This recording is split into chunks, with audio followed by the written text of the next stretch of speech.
Magandang umaga Pilipinas, Happy Hearts Day po. At narito naman ang update sa lagay ng ating panahon ngayong araw ng mga puso.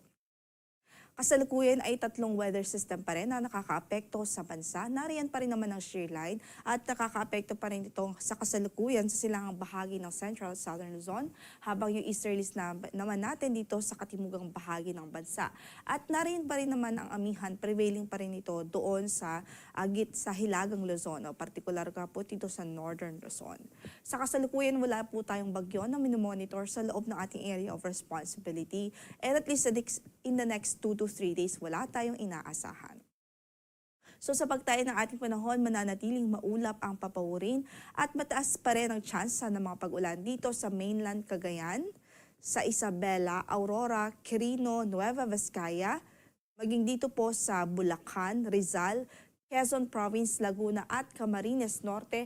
Yan ay epekto ng shear line. O ito po yung boundary, banggaan po yan ng northeasterlies at easterlies. Samantala, makakaranas din ng bahagyang maulap hanggang sa maulap na papawurin at mga pulo-pulong mahihinang pag-ulan naman ang Batanes, Boboyan Islands, Apayao, maging dito po sa Ilocos Norte. Yan ay epekto naman ng northeast monsoon. Samantala sa natitirang bahagi ng Luzon, including Metro Manila, generally fair weather naman ang mararanasang panahon, although hindi natin inaalis pa rin yung tsansa ng mga biglaang pagbuhos ng ulan, mga panandalian or short-lived na mga pagbuhos ng ulan yan due to localized thunderstorms.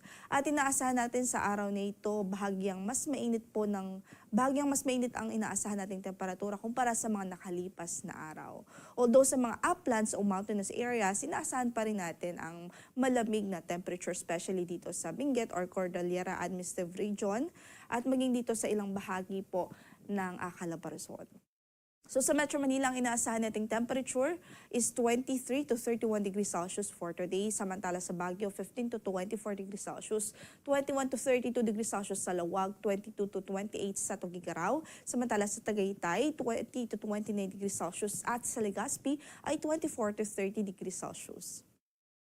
Samantala, dahil pa rin sa easterlies, makakaranas din ng maulap na papawurin na may mga kalat-kalat na pagulan at pagkidlat-pagkulog ang Davao Oriental, Davao Occidental, maging ang mga lalawigan ng Basilan, Sulu at Tawi-Tawi. Yan ay bunsod pa rin ng easterlies. Sa natitirang bahagi naman ng Visayas at sa natitirang bahagi pa ng Mindanao, asahan natin ng bahagyang maulap hanggang sa maulap na papawurin at posibilidad ho ng mga thunderstorm occurrences.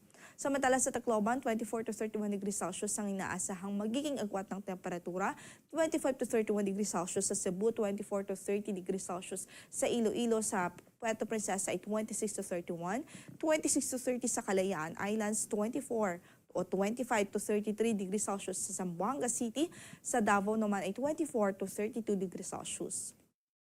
Wala po tayong gale warning na nakataas ngayon sa lumang bahagi ng ating mga baybaing dagat, kaya't malaya namang makakapalaot ang ating mga mandaragats kahit yung mga gumagamit po ng maliliit na sasakyang pandagat.